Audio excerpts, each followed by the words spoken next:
Baik, saya buka saja. Assalamualaikum warahmatullahi wabarakatuh. Baik, terima kasih untuk hari ini di pertemuan pertama ITAP series 2. Jadi sedikit penjelasan sebelum melangkah masuk di pembahasan mengenai ITAP-nya. Di training ITAP sendiri ini ada 2 series. Jadi series 1 mengenai dasar-dasar dan series 2 ini sebenarnya lebih ke advance-nya. Nanti saya akan tetap memperlihatkan juga mengenai pembahasan atau outline yang ada di series 1. Dan di series 2 karena ada beberapa rekan-rekan juga yang baru bergabung. Jadi ini saya perlihatkan saja mengenai outline di series 1 itu kita sudah mengenal ini mengenai pendahuluan, kemudian dasar-dasar daripada ITAP-nya. Dan di series 2, nah ini akan kita bahas nanti, ada pendahuluan, kemudian analisis mengenai beban gempa. Kira-kira informasi umumnya seperti ini. Nah di sini ada modeling structure-nya. Jadi untuk modeling structure-nya, nah untuk berlebihannya di sini tentunya angkanya itu adalah 1,4 kali simpang antar tingkat rata-rata. Kemudian bisa dikontrol apakah lebih dari 1,2. Kalau lebih dari 1,2 artinya itu termasuk ketidakberaturan torsi 1A. Jadi ada juga di sini ada FIR Ground Motion Database. Jadi database untuk time story ini kita bisa ambil di website.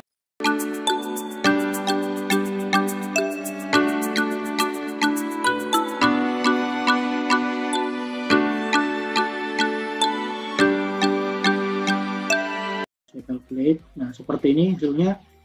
Oke, ini sudah terdefinisi. Kemudian untuk desain properti datanya, ini saya ubah menjadi 35. Dan untuk materialnya tentunya seperti biasa kita masuk di material yang ada di sini. Kemudian pilih untuk balok kita menggunakan 30 MPa.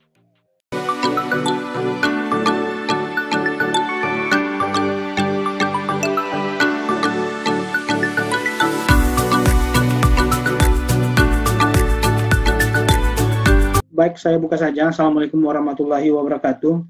Jadi untuk hari ini di pertemuan kedua, untuk hari ini yang pertama mengenai pembebanan, kita akan mencoba menginput pembebanan, baik beban matinya ataupun beban hidupnya, serta ada juga beban dinding yang akan bekerja pada frame-nya untuk input. Dan di outline pembahasan pembebanan, kita akan mencoba juga menginput kombinasi pembebanannya. Untuk kombinasi pembebanan gempa, kita akan coba menginput beban statik ekivalen terlebih dahulu untuk arah X dan arah Y-nya nanti. Jadi nanti kita akan mencoba mencari sistem struktur yang digunakan, tentunya terkait dengan lokasi gempa, penentuan KDS-nya atau kategori desain seismiknya. Seperti itu. Di sini ada juga beban hidup atau live load-nya. Ini berupa beban luasan yang ditinjau berdasarkan fungsi bangunan sesuai SNI 2013.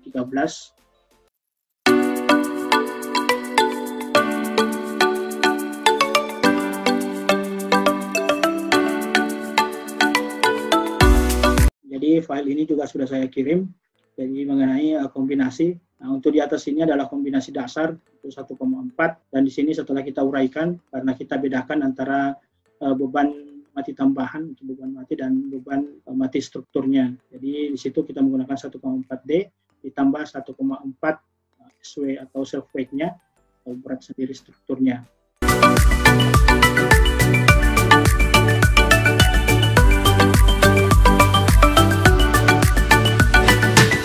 Nah, dari sini ini sudah selesai untuk pembebanan.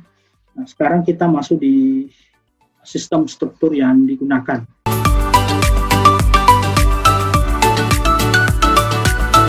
Kemudian di sini ada penentuan KDS-nya juga dan penentuan sistem pemikul gaya seismiknya.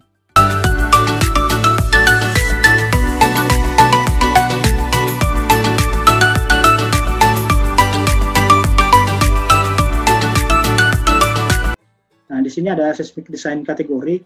Untuk seismic design kategori ini kita sudah tentukan tadi posisinya kita di D. Untuk ada B dan C itu kita abaikan. Nah, di sini kita masuk di D. Kita lihat di sini ada 3 pilihan. Nah, di 3 pilihan ini yang pertama kita melihat di sini, saya besarkan dulu.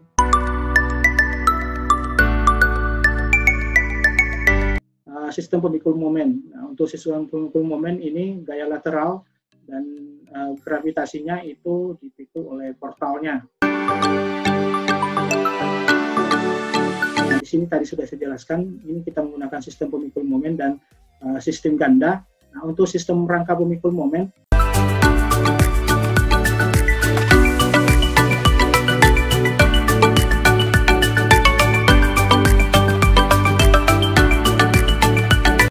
di sini tadi penggambarannya, kalau misalnya menggambarkan servolnya ini bisa langsung di sini, jadi ditempatkan saja.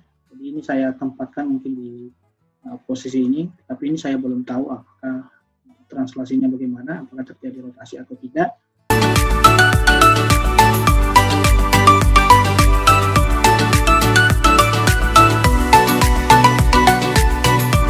Vir di sini, jadi vir label. Jadi kalau tidak didefinisikan sebagai vir label atau dinding biasa, nanti di servolnya itu tidak akan terdefinisi desainnya ini. Mungkin baik, saya masuk di outline untuk hari ini. Kita akan coba menginput beban statik ekivalennya.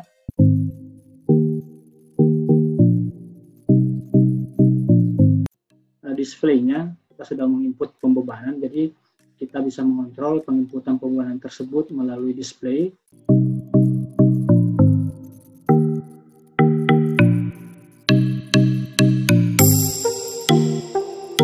Klik OK. Ini untuk kombinasi 1 sudah selesai.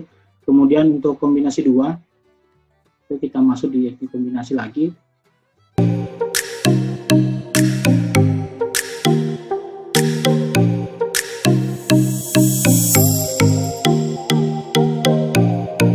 Saya klik OK. Nah, sekarang kita akan mendefinisikan diafragma di setiap lantainya. Nah, caranya kita bisa masuk di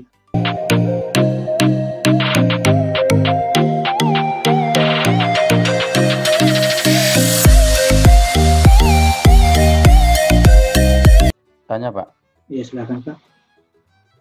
Itu saya lihat, nah yang tadi, Pak, nah ini antara barat timur dan utara selatan ini nilai R-nya berbeda, Pak. Ya, ini kan diambil dari kategori desain seismik yang sudah kita tentukan di SMI.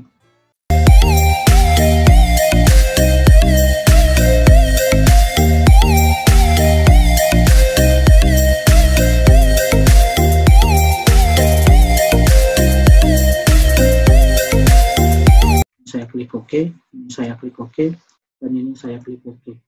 Nah, kira-kira itu cara untuk manualnya. Nah, untuk statik ekivalen kita akan input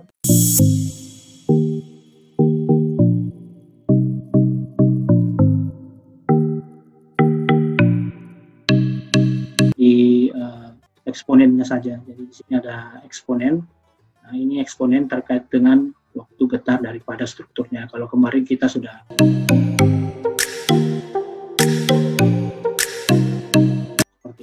Nah, sebenarnya saya perlihatkan dulu, saya plan view, kemudian story 1. Nah, sebenarnya bisa juga diinput langsung di sini dengan nilai koordinat yang ada di sini. Nah, caranya saya perlihatkan saja. Di sini ada draw, kemudian kita menentukan titiknya, draw agent object.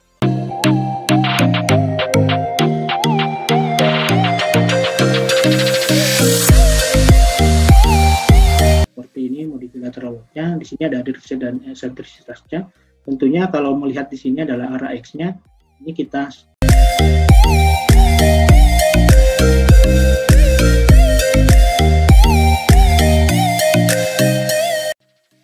untuk directional eksentrisnya, misalnya ada pertanyaan, ini saya running dulu untuk melihat waktu getarnya kalau sudah benar tadi.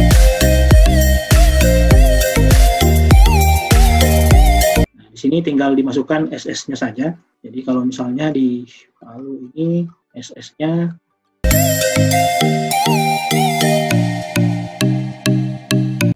ini 0,3. Untuk yang other parameter ini akan kita ubah lagi nanti pada saat selesai kontrol analisisnya. Jadi ini masih bisa berubah.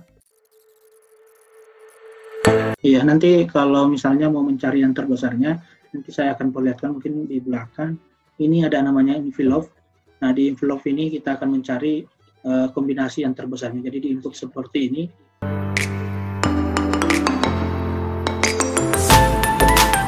Nah, untuk data time story nantinya kita akan mengambil data dari PeerGrowMotion database-nya. Nanti akan saya perlihatkan bagaimana cara pengambilan datanya yang sudah disediakan.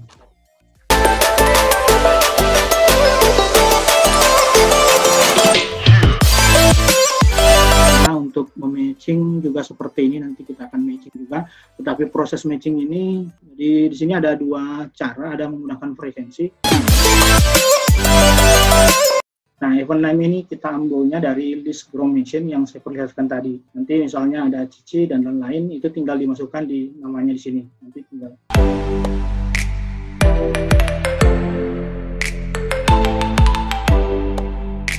Nah, di sini sudah ada ID-nya, tinggal dipilih ID yang sudah dipilih tadi, misalnya 18.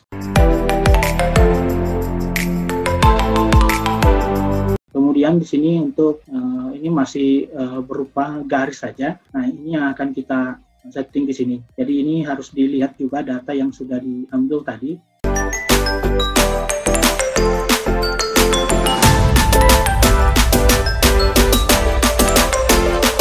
Jadi ini dibandingkan dengan ini masih lebih besar daripada yang di atasnya. Setelah dikalikan 0,7. Kita akan mencoba mendesain betulnya dan kita melihat juga kinerja daripada strukturnya. Nah, untuk kontrol sendiri di sini ada beberapa. Yang pertama periode struktur ini. Nah, di sini selanjutnya untuk kinerja strukturnya, ini ada simpang antar tingkat atau story drift-nya. Ini kita kontrol juga terhadap perpindahannya, terhadap simpangnya. Kemudian nomor 2 di sini ada pushover. Nah, sebenarnya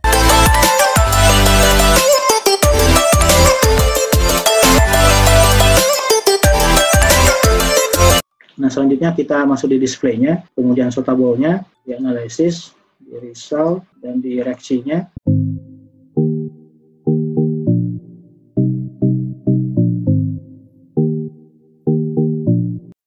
Klik OK, tetapi ini untuk versus-nya ini harus diperhatikan juga. Jadi pada saat kita cover itu selimut beton ya Pak ya? Ya, selimut beton. Jadi ini harus diperhatikan di option ini pada saat kita masih di file untuk spekulumnya biasanya kita cek dulu di sini. Nah, ini kita lihat misalnya 57. Di sini ada size-nya 57, kemudian diameternya 57. Nah, kadang untuk pertama biasa langsung muncul di sini.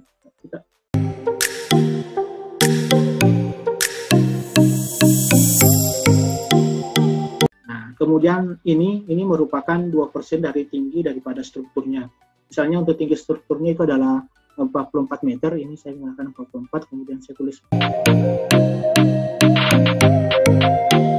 Nah, ini kita menambahkan sendi plastis di sini dan sendi plastis di sini. Nah, kalau di tadi itu ada relative distance, artinya jaraknya. Nah, ini adalah 0,1.